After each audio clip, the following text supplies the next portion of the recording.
టౌరిస్ట్ family director Abishan Jeevinth and Anaswara Rajan గారు కలిసి నటించిన విత్ లవ్ సినిమా ఈరోజు థియేటర్లోకి వచ్చింది.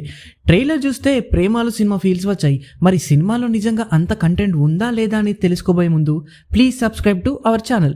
ముందుగా సినిమాలో నాకు నచ్చిన విషయాల గురించి మాట్లాడుకుంటే, సినిమాలో హీరోయిన్ పేరు బాగుండింది. వాళ్ళ మధ్య కెమిస్ట్రీ పర్ఫెక్ట్గా ఉంది అండ్ క్యూట్గా కనిపించారు స్క్రీన్ మీద. పర్ఫార్మెన్స్ కూడా ఇద్దరు లీడ్ యాక్టర్స్ క్రేజీగా పర్ఫామ్ చేశారు. అనశ్వర రాజన్కి అయితే ఇది కొత్త క్యారెక్టర్. నిజంగా ఇద్దరి క్యారెక్టరైజేషన్స్ ఇంట్రెస్టింగ్గా ఉంటాయి. ఈ సినిమా కంప్లీట్లీ క్యారెక్టర్ బేస్డ్ అనమాట. వాళ్ళు తీసుకునే డిసిషన్స్ బట్టి సినిమా నడుస్తుంది.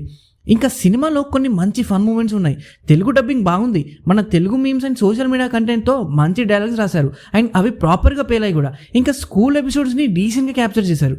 96 అంత రేంజ్ కాదు కానీ పర్లేదు, బాగానే తీశారు. కొన్ని మూమెంట్స్ రెగ్యులర్గా అనిపించినప్పటికి కూడా వాటిని స్క్రీన్ మీద చూస్తుంటే బాగుంది. ఫస్ట్ హాఫ్ని నీట్గా ప్యాకేజ్ చేసుకున్నారు. మంచిగా టైం పాస్ అయిపోయింది. మంచి ఫన్ మూమెంట్స్తో, క్యూట్ సీన్స్తో, కొంచెం నాస్టాలజిక్ టచ్ బాగానే లాగేశారు సినిమాని.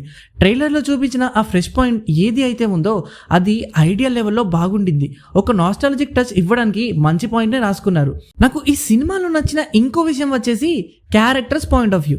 కొన్ని రామ్ కామ్స్లో ఐదర్ అబ్బాయి పాయింట్ ఆఫ్ వ్యూ చూపిస్తారు, లేదా అంటే అమ్మాయి పాయింట్ ఆఫ్ వ్యూ చూపిస్తారు. ఇద్దరు పాయింట్ ఆఫ్ వ్యూస్ని ప్రాపర్గా బ్యాలెన్స్ చేస్తూ చూపించారు ఈ సినిమాలో. సో అలా కాంటెక్స్లో నేను సాటిస్ఫై అయ్యాను.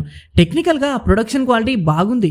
తెలుగులో సాంగ్స్ పెద్దగా బాగాలేవు. తెలుగులో మంచి సాంగ్స్ చేపించి ఉంటే సినిమాకి స్ట్రాంగ్ బజ్ ఉండేది అండ్ మంచి ఓపెనింగ్స్ కూడా వచ్చేవి. సో ఇంకా నాకు నచ్చని విషయాలు ఏంటి అంటే, సెకండ్ హాఫ్లో కొన్ని ర్యాండమ్ సీన్స్ వస్తాయి. అవి మనకు రిజిస్టర్ అయ్యేలోపే సీన్స్ అయిపోతాయి. అంటే అసలు కంటెక్స్లోకి వెళ్లకుండా అనవసరంగా డ్రాగ్ చేస్తున్నారు అనిపించింది.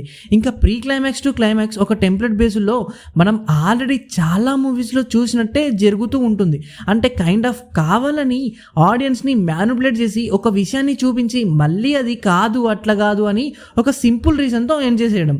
మనం యూట్యూబ్ రామ్కామ్ చూస్తాం కదా, ఒక ఫార్ములా బేస్డ్తో సెకండ్ హాఫ్ని లాగేశారు. సో సెకండ్ హాఫ్ నాకు పెద్దగా వర్కౌట్ అవ్వలేదు.